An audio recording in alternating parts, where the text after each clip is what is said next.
guys, it's 21 Maxwell here, and welcome to episode 17 of the WWE 2009 TEW 2013 Let's Play. You join us, our final Monday Night Raw of 2009, as we head towards the Royal Rumble. We've got only 2 pre-show segments and 9 segments, because that's all we could fit in the 95 minutes of the show, but hopefully it's enough to give you a rough idea of where we're going to go into 2010. Quickly, if I can just go back to my history. Superstars saw Chris Masters defeat Fergal Devitt. We had a promo which I believe was Dean Ambrose, I'm not actually sure now. We then had a challenge match, I think that was Ambrose as well, with Jamie Noble, before Jamie Noble defeated Ambrose in the main event. So it really was just a match to get Dean Ambrose effectively over. We'll be booking these shows from the Jose Agrelot, I believe that is, Coliseum in Puerto Rico. So we're going with Puerto Rico for Raw, a market we haven't been at before, and hopefully we can get some wrestlers over here, use some Puerto Ricans to get their cheap pop, to get a good rating, and hopefully overall have a good show with a good rating and give you an idea of where I'm looking to go in 2010. So hope you enjoy it, guys. But here we go, it's another episode of Monday Night Raw. So it turns out 15,764 in attendance. First pre-show match is a match that had some good action but non-existent crowd heat. The Miz defeats Fergal Devitt in 8:27 with a skull-crushing finale. 64C, pretty decent again considering it's got Devitt in it. The match was too long, so I mean it's the right amount of time for the Miz, but we have to continually build Devitt up with these opponents and hopefully we can benefit from it. But the match was too long, and the Miz looked good, no skill improvements, and it'll just be negatives for the push involved, and both guys holding back, which is understandable on the pre-show. And then we had a bout that had some solid in-ring action but non-existent crowd heat. Wade Barrett defeated Jamie Noble in 8:18 by pinfall with a wasteland, 51D+. Excellent that Jamie Noble was happy to do the job there, and hopefully signs of a wee push for Wade Barrett. So on to the main show. Sheriff Stone Cold is out this week to make an announcement. After last week's mayhem, Shawn Michaels, you little bastard, what you did to Triple H was disgusting. With that being said, I don't want you near any competition tonight, so keep your sorry ass in the back. Tonight though I want a massive main event, and it's going to be John Cena against Kane. Also, do you guys want to see a title match? Give me a hell yeah. The crowd responds hell yeah, because Austin's over. Tonight in Puerto Rico, Chris Jericho and the Big Show will defend their tag team championships against Puerto Rico's own, the Colon brothers. So that's booked in. We're going to have Chris Jericho and Big Show against Carlito and Primo for the tag team championship. 77B, and a nice little way to start the show. And also to say that Shawn Michaels shouldn't be here.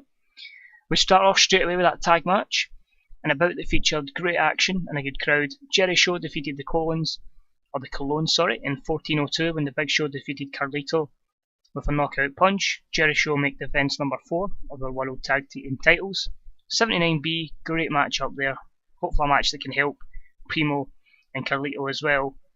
Big Show improves his Rumble skills. Chris Jericho improves his flying skills.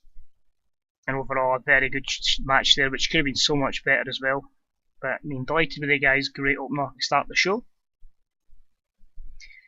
Hello everyone and welcome to the Dirt Sheet with me, The Miz.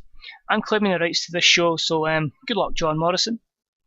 My guest at this time is Jack Swagger. So Swagger, you thought you were a tough guy last week, staring out with me. Really? Really? Swagger responds, a tough guy? I'm an all-American American. You have the US title. I want it. If I have to throw you or throw Evan Bourne, I don't care. I don't want it for these people, I want it for me. So Miz, shut your mouth or I'll fit it for you, as Jack would say. It was a very bad impression, a stutter there. Or a lisp, sorry. Really Swagger, how about you beat Evan Bourne and then maybe, just maybe, I'll give you a title shot. So the Miz is saying to Swagger, if you want the title shot, you just need to beat Evan Bourne. It's an 81B rated segment. It continues the US storyline for the title. Gives Swagger some mic time. Although it does say language problems, which I can understand, although it did say it was English and Spanish, so I wouldn't think it would be too much of a problem. It's still a good segment nonetheless with the 81B. The match then followed in with great action and average heat. Evan Bourne defeats Jack Swagger in 7:26 with a shooting star press. The 70C plus, again with that storyline, continues. Both guys have good chemistry and it lifted the match, but I really was hoping it would deliver a little bit more. They just couldn't really deal with the pressure of going all out. I noticed a lot of the announcing quality for low experience, but again, that'll gain over time and hopefully it'll get bigger and better. And about it featured great action and a good crowd. Kofi Kingston defeats Cody Rhodes in 9:29 with Trouble in Paradise. 82V, simple match between these two guys to elevate Kofi. A lot more positives than negatives here, so it could be a potential main event match in the future.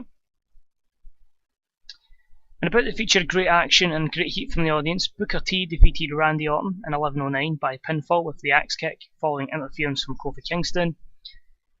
Disappointing, only got a 67C. Really disappointing that I only got a 67C. Randy improves his technical skills, but I was hoping that they'd get a lot better rating. So sadly disappointed with that. Too many negatives there, and I don't know if really pushing Booker T at the top level again is a wise move. Referee Jack Dawn is talking to a member of the production team before walking down the corridor. He turns around before he is sent flying to the ground, knocked out by a sweet chin music from Shawn Michaels. He then takes the referee's shirt and puts it on. Is Shawn Michaels going to be the special guest referee for the main event? So it was a 57C minus, understandable because Jack Dawn has no overness, but it made sense for the storyline. He looked lost and Shawn Michaels was the obvious star in that match. The match itself with Shawn Michaels as the referee in a superb bout that had great wrestling and a sizzling crowd. Kane defeated John Cena in 17:14 by a fast counted pinfall from Shawn Michaels after using a foreign object. So Super Cena gets screwed out by a dodgy ref and some dodgy shenanigans.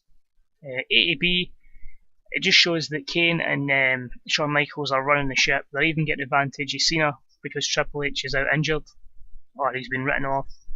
So Shawn Michaels is really up against it. John Cena's up against it and is the true underdog. Again, 80B, Cena improves performance, Kane improves performance. Lots of negatives there just on holding back and momentum and stuff like that. That's cool, that's cool. And we end the show. The match is over and Kane celebrates. Cena's angry at the quick count and goes for HBK. He gets turned around and leveled by Kane. Kane then hits him with the uppercut, which sends him straight into a sweet chin music before he turns around again into Kane, and Kane chokeslams him to the mat to end Raw with Kane and Shawn Michaels standing supreme and is victorious. 92A, perfect end to the show there. Really getting behind Kane and Shawn Michaels at the moment, and Cena's got to really overcome the odds in the future, hopefully. But great segment. Only negative was the cold crowd there. And that gives us an 80B rated show, which is not bad considering the old Shawn rating with Jack Dawn, but still increases our rating, our popularity, in 12 regions. So really happy with that. Not sure when I'm going to bring Triple H back, but obviously the way he get taken out, keep him out for a wee while. We'll see what's happening here. Sami Callihan could be getting a new contract. Brother Ray needs a break. I think the only thing we really need to look at is Impact was excellent. What's Impact scoring? 78B, so I'm going to look at signing some folk from TNA before they get big. Our show, vast majority liked it, so that's all good. Decisions, it looks like we're going to be signing and confirming Alex Shelley to the roster, so that's excellent. He'll come in 2010 effectively. Heath Slater's contract's running up, so I'll quickly go and negotiate that. He's in the main roster, and that's cool. We'll just give him a 2-year deal. We'll maybe actually start using Heath Slater. That's fine. Ratings, we'll just look at the bottom three. J Sports Plus is up by 0.01. Televista the same, up by 0.01. And a healthy rise on the USA Network to a 7.05. So hopefully that gives you a better idea of where we're heading with Raw towards the Rumble. Not sure who's going to be in the Rumble and what's going to be matches, but I have a rough idea where I want to go with the title scene, and hopefully we can produce a good show for you. So thank you if you watched the show, guys. If you liked it, please leave a like. If you've got any comments, please leave them in the comments section. Any future you'd like to see, we'll maybe see if it can happen. Any pushes you'd like to see, or any potential stables, whatever in the card, let me know and we'll see what we can do. But until next time, guys, thank you as always for watching, and I'll speak to you all real soon. Bye bye.